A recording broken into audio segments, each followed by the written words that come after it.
तो हमार पन सुनहु मुनीसा, करिहहि सत्य कृपा निधि ईसा।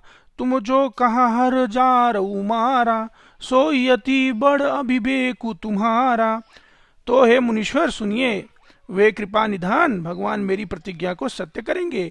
आपने जो यह कहा कि शिवजी ने कामदेव को भस्म कर दिया है, यही आपका बड़ा भारी अविवेक है। तात अनल कर सहज सुभाऊ, हिमत ही निकट जाई नहीं काऊ। गए समीप सो अविस नसाई, असिमंथ महेश की नाई। हे तात, अग्नि का तो यह सहज स्वभावी है कि पाला उसके समीप कभी जा ही नहीं सकता, और जाने पर वह अवश्य नष्ट हो जाएगा। महादेव जी और कामदेव जी के संबंध में भी यही न्याय समझना चाहिए। ये हर से मुनि बचन सुनी, देखी प्रीति विश्वास। चले भवान ही नाई सिर, गए हिमाचल पास। गए हिमाचल पास। पार्वती जी के वचन सुनकर और उनका प्रेम तथा विश्वास देखकर मुनि हृदय में बड़े प्रसन्न हुए। वे भवानी को सिर नवाकर चल दिए और हिमाचल के पास पहुंचे। सबु प्रसंग गिरिपत ही सुनावा, मदन दहन सुनी अति दुख पावा। बहुरी कह रति कर बरदाना, सुनि हिमवंत बहु सुख माना। उन्होंने पर्वतराज हिमाचल को सब हाल सुनाया और कामदेव भस्म होना सुनकर हिमाचल बहुत दुखी हुए। फिर मुनियों ने रति के वरदान की बात कही। उसे सुनकर हिमवान ने बहुत सुख माना। हृदय विचारी शंभु प्रभुताई, सादर मुनि बर लियई बोलाई। सुदिनु सुन खतु सुधरी सोचाई, बेगी वेद विधि लगन धराई।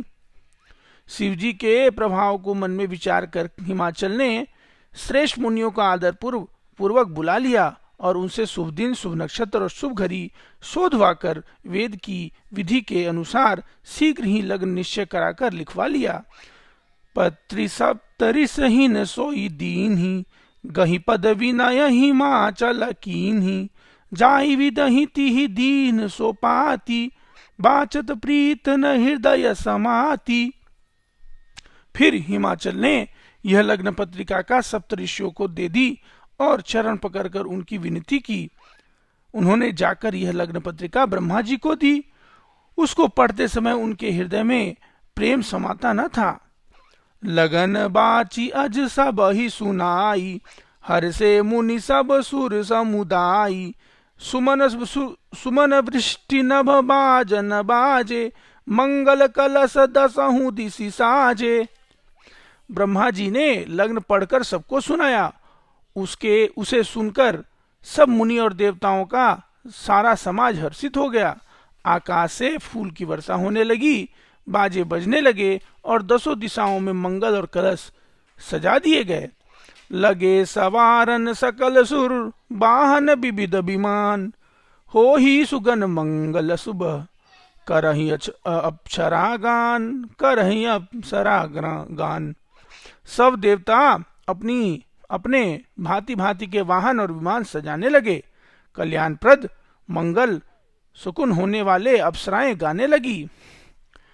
शिव ही शंभु गण करहि सिंगारा, जटा मुकुट अहि मोर सवारा। कुंडल कंकन पहिर बयाला, तन विभूति पट कहिउर छाला। शिवजी के गण शिवजी का श्रृंगार करने लगे। जटाओं का मुकुट बनाकर उस पर सांपों का मोर सजाया गया।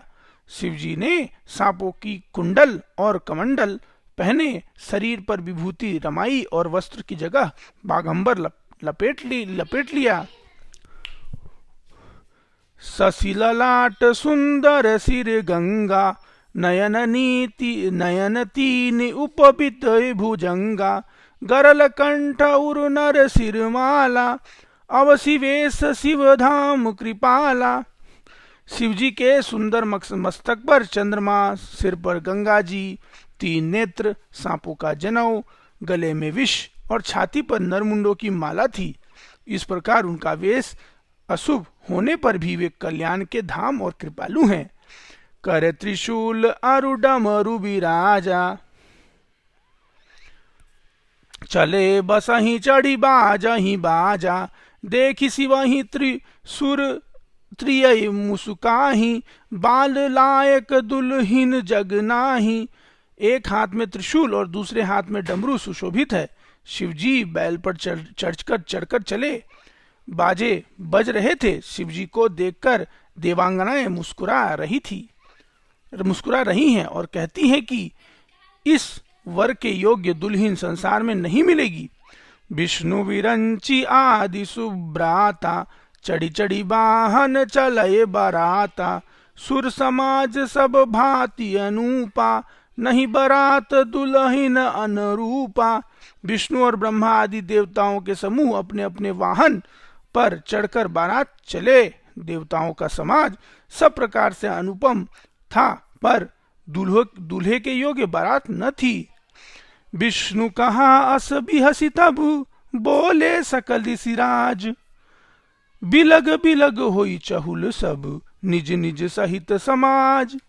निज निज सहित समाज। तब विष्णु भगवान ने सब दिक्पालों को बुलाकर हंसकर ऐसा कहा, सब लोग अपने अपने दल समेत अलग अलग होकर चलें।